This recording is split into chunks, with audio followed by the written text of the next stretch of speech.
మీరు ఆ సర్గలు చదువుతుంటే ఎంత బాధగా ఉంటుందో. అంత దారుణమా, ఇంత క్రౌర్యమా, ఇంత మాయాయుద్ధమా, ఇంత అధర్మయుద్ధమా అనిపిస్తుంది. విభీషణుడు రామచంద్రమూర్తి ఈశ్వరానుగ్రహంగా, ఆయన పట్టుకున్నటువంటి ధర్మము యొక్క అనుగ్రహంగా విభీషణుడు నిజంగా ఇటువైపు చేరాడు. కాబట్టి ఆ నికుంభిల హోమం పూర్తయ్యే లోపల ఇంద్రజిత్ వధ జరిగిపోవాలి. ఆయనకి బ్రహ్మగారి వరం ఏమిటంటే, ఆ హోమం పూర్తి చేశాడో ఎవరూ ఇంకా ఆయన్ని ఆపలేరు. హోమం పూర్తి చెయ్యకుండా పీటల మించి లేచాడో ఆ రోజున నిహతుడవుతాడు. కాబట్టి తొందరగా లేపేయాలి, వెళ్ళిపోయి ఉంటాడు హోమానికి.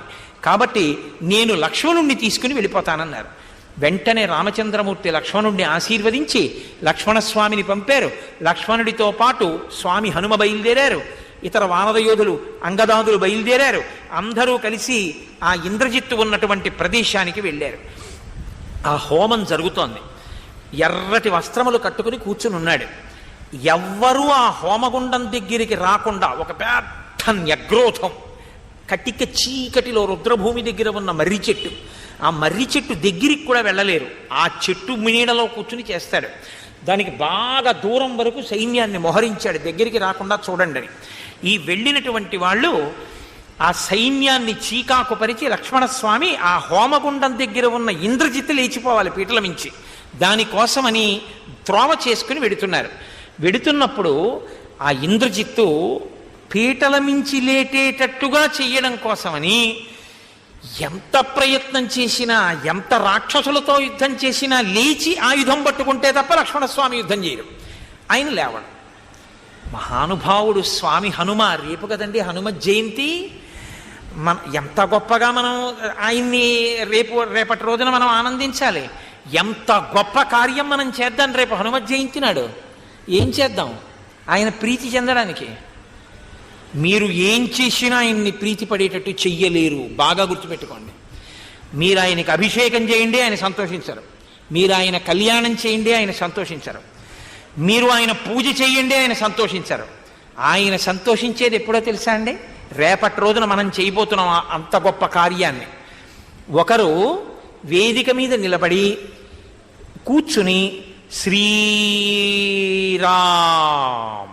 అంటూ ఉంటారు. మనందరం కూడా ఆయనతో కంఠం కలిపి శ్రీరామ అంటూ 108 మాటలో 333 మాటలో మొత్తం అందరం కూర్చుని రేపు ఉదయం రామనామాన్ని రాస్తాం. ఇంకేమీ వినపడకుండా రాస్తూ శ్రీరామ అంటూ రాస్తున్నారనుకోండి, పులకాంకిత గాత్రుడై స్వామి హనుమ ఆనంద తాండవం చేస్తారు ఈ ప్రాంగణంలో. ఇవాళ ఇంద్రజిత్ వధ, రేపు శ్రీరామ అని ఉచ్చరిస్తూ పైకి రాస్తాం అందరం. రేపు ఎంతమంది వస్తే అంతమంది హనుమ కటాక్షాన్ని పొందడానికి దాన్ని హేతువుగా స్వీకరిస్తాం. అయ్యా కాగితాలు సిద్ధం చేయండి. కాబట్టి ఇప్పుడు హనుమ ఒక గొప్ప కార్యమే చేశారు మహానుభావుడు. హరివీర భయంకరుడై అపారమైన వేగంతో అక్కడ ఉన్నటువంటి రాక్షసులందరినీ మర్దించడం మొదలుపెట్టారు. ఈ రాక్షసులందరూ ఈ హనుమ యొక్క పరాక్రమాన్ని తట్టుకోలేకపోతున్నాం, మమ్మల్ని మర్దించేస్తున్నాడు, ఓ ఇంద్రజిత్తు నువ్వు లేచిరా మమ్మల్ని రక్షించు అని పెద్ద పెద్ద కేకలేశారు. ఇంతమంది కేకలు వేసి తన సైన్యం మడిసిపోతుంటే కూర్చుని హోమం చెయ్యలేక లేచిపోయాడు పీటల నుంచి.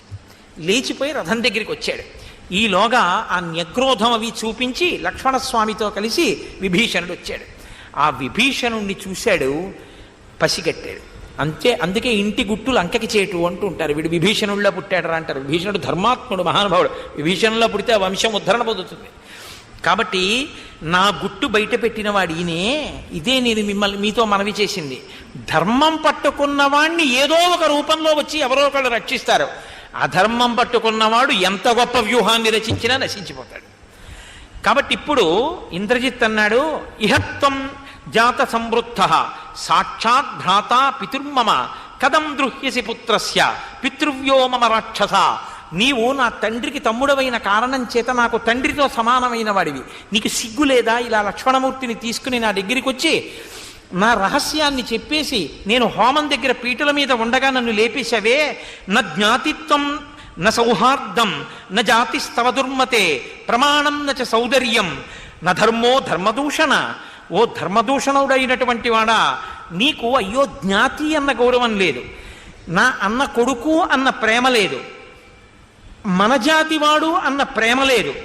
ఇవేవీ లేకుండా, ఈ ధర్మం ఏది పాటించకుండా ధర్మాన్ని అతిక్రమించినటువంటి నువ్వు ఏ పాటి ధర్మాత్ముడివి? ఇదే నేను అన్నది. చాలా విచిత్రంగా ఉంటాయి వాళ్ళు మాట్లాడే మాటలు, ధర్మంలా ఉంటాయి కానీ అవేం ధర్మంతో కూడుకున్నవేం కావు. శోచస్త్వమసి దుర్బుద్ధే నిందనీయశ్చ సాధుభిః యస్త్వం స్వజనముత్సృజ్య పరమభృత్యత్వమాగతః. నీవు నీవారైనటువంటి వారిని రక్షించుకోవడం, నీవారైనటువంటి వారిని కాపాడడం మానేసి పరులకి ఊడిగం చేస్తూ వాళ్ళ సేవలు చేస్తూ వాళ్ళ చేత నీ వాళ్ళని చంపించే ప్రయత్నంలో ఉన్నావు. నీకు సిగ్గుగా లేదా ఈ విషయం అని అడిగాడు. అంటే విభీషణుడు అన్నాడు, కులే యద్యప్యహం జాతో రక్షసాం క్రూరకర్మణాం గుణోయం ప్రథమో నృణ్ణ్రుం తన్మే శీలాం అరాక్షసం. ఎక్కడ పుట్టాం ఎక్కడ పెరుగుతున్నామన్నది కాదు, గుణం ప్రధానం. గుణములు లేని చోటుని విడిచిపెట్టాలి, గుణమున్న చోటుని చేరుకోవాలి. నాన్న గుణములు లేనివాడై ఉన్నాడు, నేను చెప్పినా వినలేదు, అందుకని నేను రాముడి యొక్క సన్నిధానంలోకి వెళ్ళిపోయాను. నరమే దారుణే నాహం నచా ధర్మేణ వైరమే భ్రాత్రా విషమశీలేన కదం భ్రాత నిరస్యతే. నేను ధర్మ వ్యతిరిక్తమైన ఆలోచనల్ని, ధర్మ వ్యతిరిక్తమైన ప్రవర్తనని నేను అంగీకరించలేను. ధర్మబద్ధమైనటువంటి నడవడిని నీ తండ్రి అంగీకరించలేడు. అటువంటప్పుడు పాపకృత్యములు చేసేటటువంటి వాడితో కలిసి నేను ఎలా ఉంటాననుకున్నావు?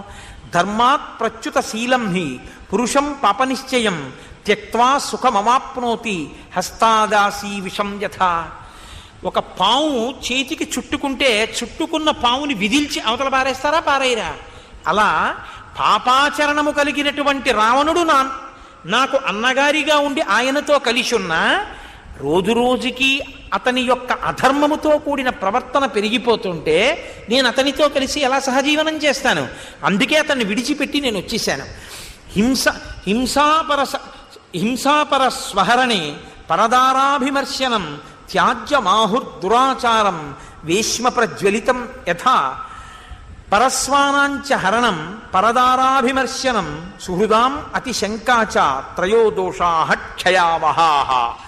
ఎప్పుడూ పెద్దలైనటువంటి వారిని, ధర్మాన్ని నమ్ముకున్నటువంటి వారిని హింస చేస్తుండడం, ఇతరుల సొత్తు అపహరించి తీసుకురావడం, మహాపతివ్రతలైనటువంటి పరకాంతల్ని అపహరించి తీసుకురావడం, ఈ మూడు ఎప్పటికైనా మూలాన్ని పాడు చేస్తాయి. ఈ మూడు చెయ్యడమే పనిగా మీ నాన్న పెట్టుకుని ఉన్నాడు. అటువంటి వాణ్ణి విడిచిపెట్టి వెళ్ళిపోవడం వినా నాకు మార్గం ఏముంది? నా అంత నేను వెళ్ళలేదు. నేను మీ నాన్నకి బోధ చేస్తూనే ఉన్నాను. వద్దు అన్నా, ఈ పని చెయ్యవద్దు అని చెప్పాను. ఒక అన్న తమ్ముడి పట్ల ఎలా ప్రవర్తించకూడదో అలా ప్రవర్తించి నన్ను ఇంటి నుంచి వెళ్ళగొట్టాడు. తాను వెళ్ళగొడితే నేను వెళ్ళిపోయానా? నేను తనని విడిచిపెట్టి నేను వెళ్ళానా? తను విడిచిపెట్టుకున్నాడు నన్ను. నేను ధర్మం కోసం రాముణ్ణి ఆశ్రయించాను. నీకు ఏ పాటి ధర్మం తెలిసని నన్ను అధిక్షేపించి మాట్లాడుతున్నావు? పెద్దలైనటువంటి వారి ప్రవర్తన తెలియని వాడు పెద్దల్ని అధిక్షేపించి మాట్లాడడం ఆయుర్దాయం నశించిపోవడానికి హేతు అవుతుంది. నీకేం తెలిసని మాట్లాడావు? నీకు చేతనైతే లక్ష్మణుడితో యుద్ధం చెయ్యన్నారు. If you like this video, hit the like button. For more videos, subscribe to our channel.